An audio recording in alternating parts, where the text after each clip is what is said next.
Pembaca Batam Pos, bertemu lagi sama saya Juanda dalam edisi Cakap-Cakap. Nah, kali ini cukup spesial, saya didampingin oleh dua wanita cantik. Nah, dua wanita cantik ini adalah di samping saya, Kakak Yasinta. Maju. Kakak Yasinta ini adalah reporter yang yang berkhidmat di Pengadilan Negeri Batam. Soal sidang-sidang, soal perkara-perkara nih ahlinya nih. Jadi kalau KUHAP kayaknya sudah di luar kepala kayaknya. Benar ya, Kak ya? Enggak juga itu. Kan jurusan hukum soalnya. Tapi bisa tahu hukum ya. Tahu 363. 363. Nah, di samping satu lagi, ini Mbak Ratna. Mbak Ratna Irtatik. Jadi Mbak Ratna ini adalah pemegang halaman Metropolis, penanggung jawab halaman Metropolis. Jadi jika yang tanya-tanya, ini siapa sih yang ngedit editornya Ratna Irtatik? Nah ini nih orang editornya. Cantik kan? Cantik pasti. Terima kasih. Nah, dua orang ini adalah jurnalis yang sudah lama di Batam Pos dan mereka ini sangat tunak di beberapa. Kalau Mbak Ratna ini sempat di Pemko, Warawiri di Pemko dan beberapa ininya. Kak Sinta ini memang khas sekali dia, kriminal. Kayaknya nggak mau ditinggal ya. Kakak Sinta ini oke nih. Nah, kali ini kita membahas soal kisruh soal pengelolaan pelabuhan Batam Center, Nasional Batam Center. Nah, ini kisruh ini bermula pengelola sebelumnya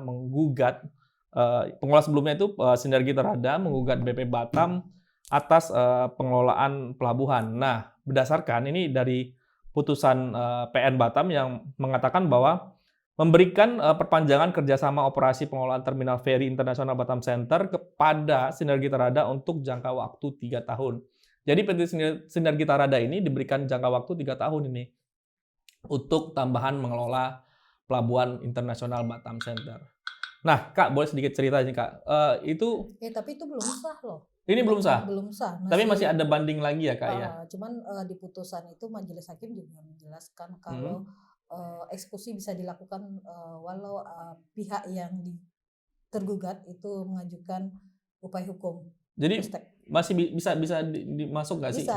Bisa, tapi pihak penggugat harus mengajukan permohonan eksekusi ke Pengadilan Negeri Batam. Dan untuk bisa disetujui apa tidaknya itu tergantung pimpinan pengadilan juga. Jadi masih ribet gitu. Masih tidak ada semudah lobby dan berbeda. Perdata beda dengan pidana. Kalau pidana kan bisa langsung eksekusi. Kalau perdata ini banyak sekat-sekatnya gitu. Tahapannya bener. Nah, tapi kita sebelum membahas bagiannya ini, saya pengen sedikit flashback bagaimana sih soal pengelolaan ya, seperti yang kita ketahui, mungkin sekedar info bagi para pembaca Batam Pos atau penikmat Batam Pos bahwa PT Sinergita Rada ini diberikan hak pengelolaan Pelabuhan Batam Center itu sejak 2002 ya, Kak ya. Kalau nggak salah. Bukan hak kerjasama. Kerjasama itu diberikan 2002 ya, Kak. Sampai 2024. Sepanjang kerjasama itu 22 tahun ya, Kak. 22 tahun. Benar sekali.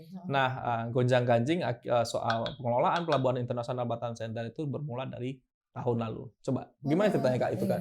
Awalnya itu bulan berapa sih, Kak? Itu karena PT Sinergita Rada menilai BP Batam tidak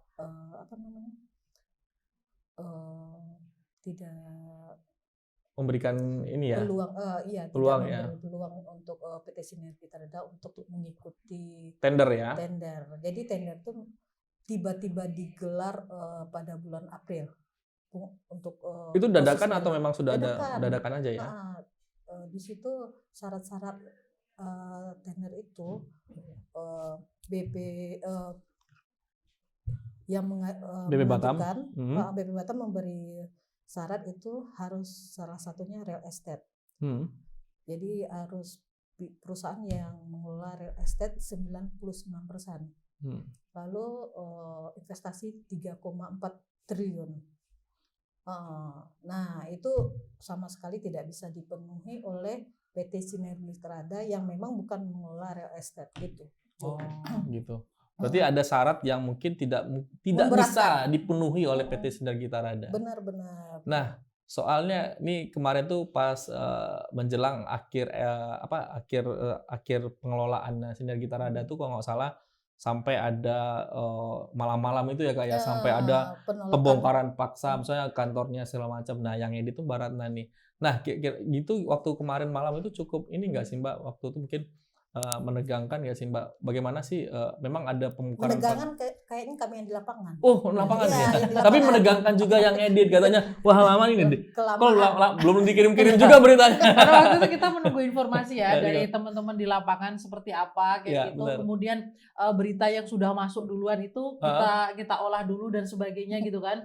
Tapi memang malam itu sudah hampir tengah malam ya. Nungguin deadline ya, karena deadline tuh ya. Jelang deadline waktu itu kan, teman-teman di lapangan masih memberikan reportase langsung karena waktu itu informasinya pihak pengelola yang existing sebelumnya ya, Sinergi Tarada itu harus keluar dari pengelolaan sebelum itu jam 12, sebelum jam 12 malam. Supaya itu kan paksa. Karena dinilai waktu itu kan kerjasamanya sudah berakhir versi BB Batam kan gitu ya.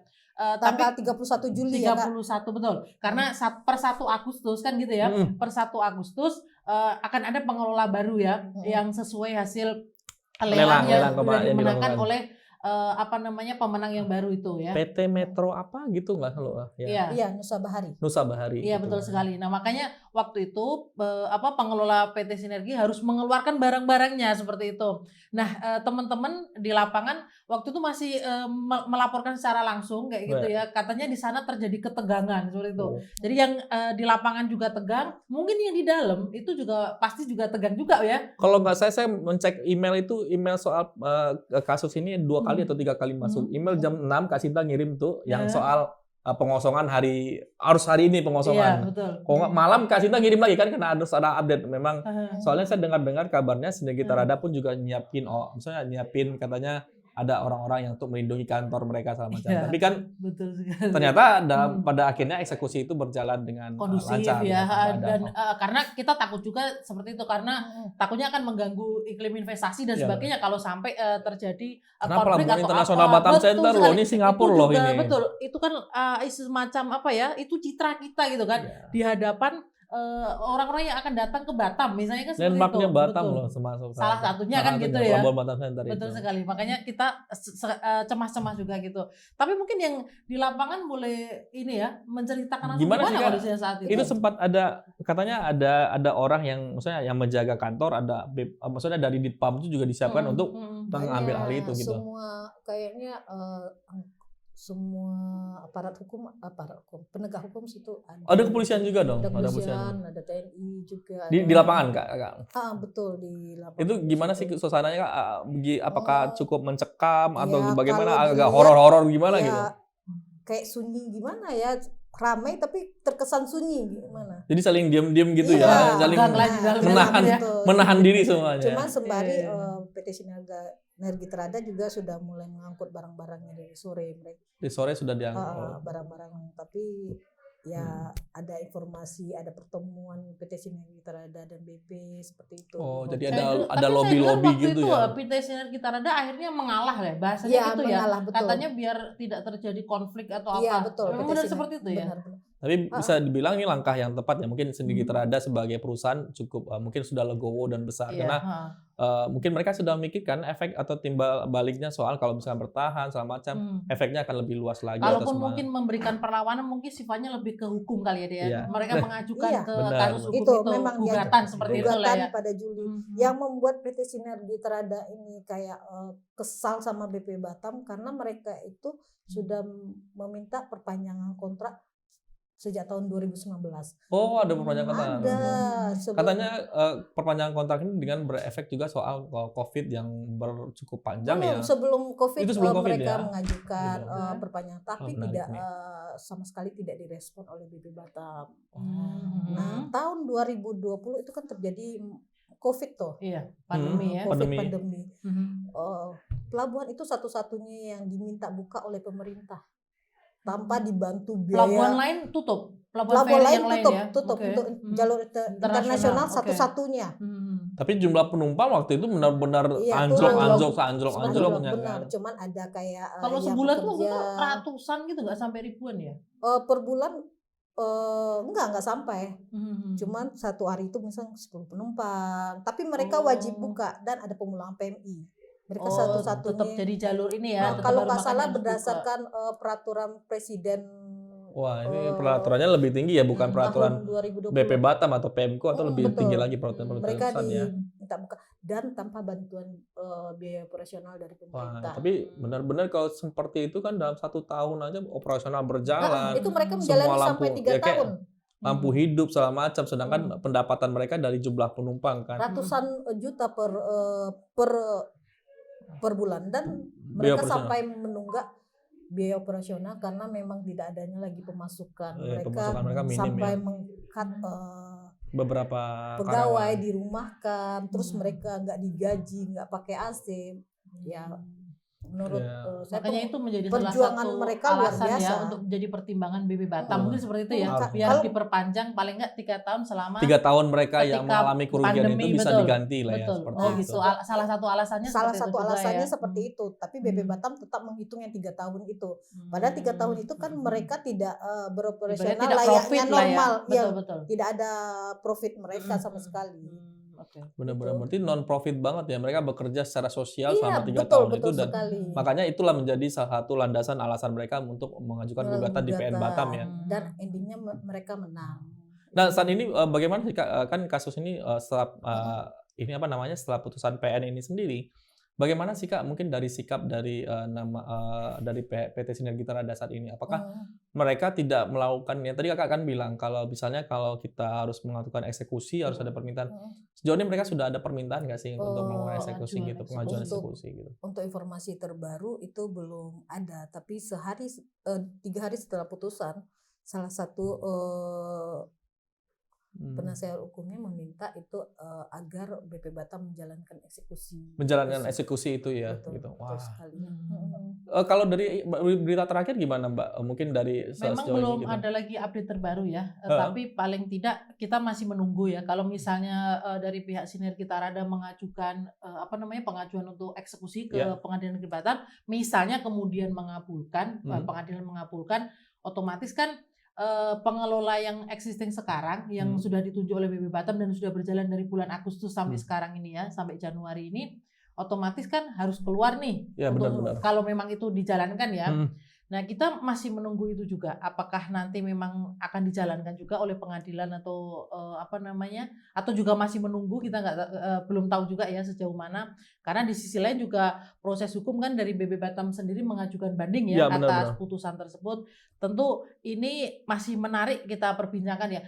Tapi lebih dari itu kita berharap meskipun kasus hukum ini bergulir, pelayanan juga tidak boleh terganggu ya. Tetap kepada harus optimal. ini betul. Kemarin BB Batam udah memberikan pernyataan ya dihormati proses hukum yang berjalan, tetap mereka menghormati, tapi ya hal lain yang tidak boleh dilupakan itu karena itu adalah termasuk fasilitas publik ya, karena memberikan pelayanan kepada penumpang kapal kayak gitu, jadi diharapkan pelayanan juga tidak terganggu kayak gitu. Boleh silahkan itu juga sangat ditunggu nanti ya. Kalau kondisi di lapangan sekarang misalnya setelah putusan itu kalau di lapangan masih gimana Kak? Jalan sih, masih cuman untuk PT Metro Bahari sudah pernah mencoba untuk mengkonfirmasi beberapa untuk pengajuan media sudah pernah, cuman mereka kayak minta surat seperti itu, tidak seperti pengelola sebelumnya yang memang open dengan media. Kita kan kalau nggak salah, kalau dari kemarin saya sempat bincang-bincang dengan Bang Yusuf ya, wakil pimpinan redaksinya Batam Pos. Kalau nggak salah kemarin kita sudah memberikan surat ya Kak ya, dari Mbak Umi sudah memberikan surat, tapi kan masih belum ada informasi respon ya soal itu. Rata-rata itu terkait pelabuhan itu dijawab oleh BP Batam. Jadi BP itu yang lucunya ya, biasanya bukan lagi si pengelola yang iya, menjawab. Betul, pengelolanya ini enggak ya selama hampir 1 tahun ya, udah lebih.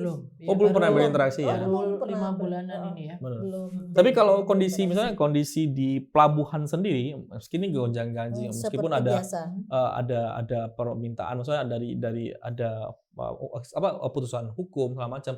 Kondisi di pelabuhan sendiri gimana? Normal dan biasa dan tidak ada ini. Pelayanan tetap optimal toh? Pelayanan ya awal-awalnya sempat optimal, tapi sempat ada gangguan kurang sedikit, gangguan seperti pas masuk parkir itu susah gitu, pakai dicatat manual gitu. Tiba-tiba dicatat manual iya, gitu ya. Pas awal-awal pergantian, tapi sekarang udah kayaknya lebih bagus sekarang. Lebih bagus sekarang gitu. Iya, terus sekarang Ditpam pun ikut berjaga-jaga.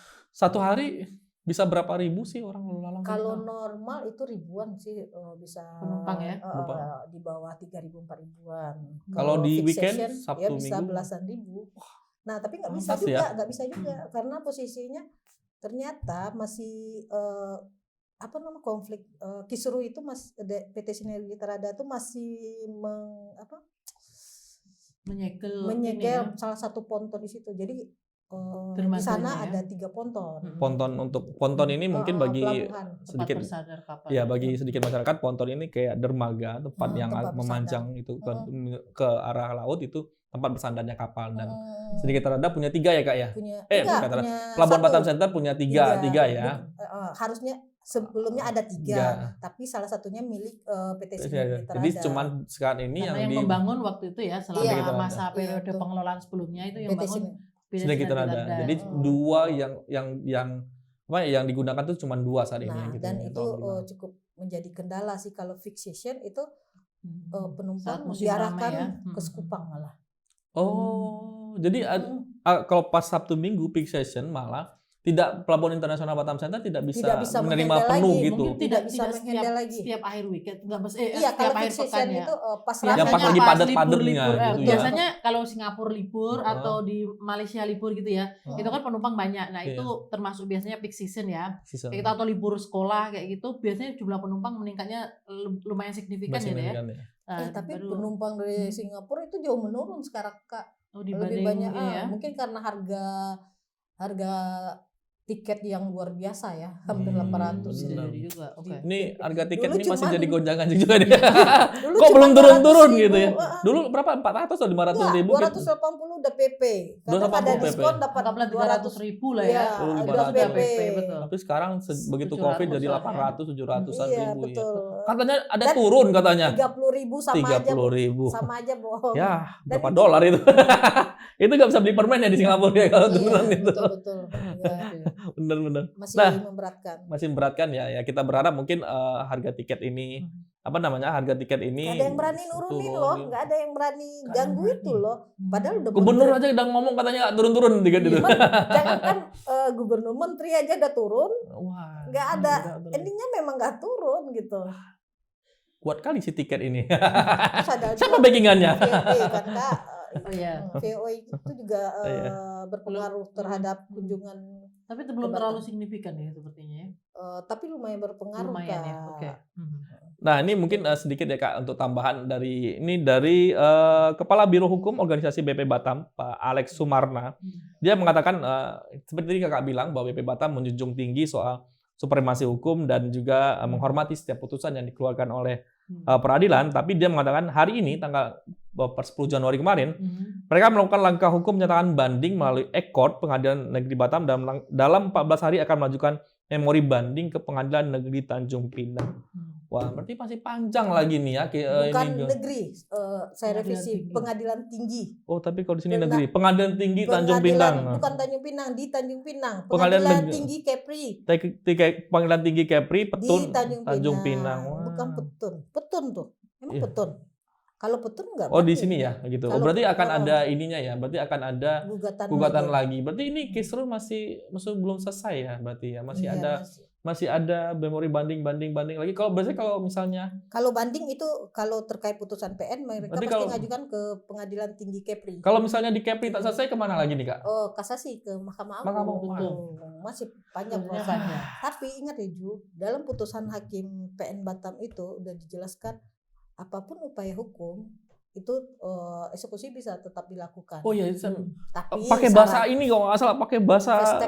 Ya itu bahasa kalau hukumnya. Dalam bahasa ininya putusan serta-merta ya. With forber big forah gitu. Ya, aduh, lidah Belanda Minang saya itu lagi belit dia. Benar sekali. Ya memang putusan serta-merta itu bisa dijalankan meskipun ada proses hukum selanjutnya atau keputusan belum inkrah, tapi tetap bisa dijalankan. Tapi ya tetap tadi ada syaratnya ya. Salah satunya itu mengajukan permohonan untuk eksekusi tadi ya. Kalau itu dikabulkan baru Sinergi Targa bisa kembali mengelola Pelabuhan Batam. Tapi sejauh ini kayaknya belum ada info ya Kak dari pengacara Kak, pengacara Sinergi Targa. Pengacara masih irit bicara. Tapi kita berharap gini sih Kak, apapun yang terjadi di Pelabuhan Internasional Batam Center, mau ada gonjang-ganjing maupun ada nanti di Pengadilan Tinggi Kepri maupun kasasi nantinya, tidak mengganggu stabilitas di Pelabuhan Internasional Batam Center. Kita tahu tadi kan, Asinta bilang kalau hari biasa aja ribuan. Iya, Apalagi di hari yang tidak biasa, itu belasan ribu orang, sampai itu kan tiap harinya. Nah, kita berharap pelabuhan paling ramai di Pelabuhan antara Kota Batam, betul. 5 pelabuhan, 5 pelabuhan. dari 5 pelabuhan itu Batam Ferry Pelabuhan Internasional Internasional, paling ramai. Hmm. Ya karena orang dari Jakarta datang ke Batam, nyebrangnya Pelabuhan Batam Center. Iya, biasanya Orang gitu. Singapura mau belanja-belanja di dekat sana kan ada mall dekat sana itu yang tidak Karena ada di sana. karena Jadi posisinya dekat, dekat kemana-mana. posisinya memang strategis dan dekat dari mana-mana aja. gitu. Nah, kita cukupi aja ya informasi hari ini soal Pelabuhan Internasional Batam Center.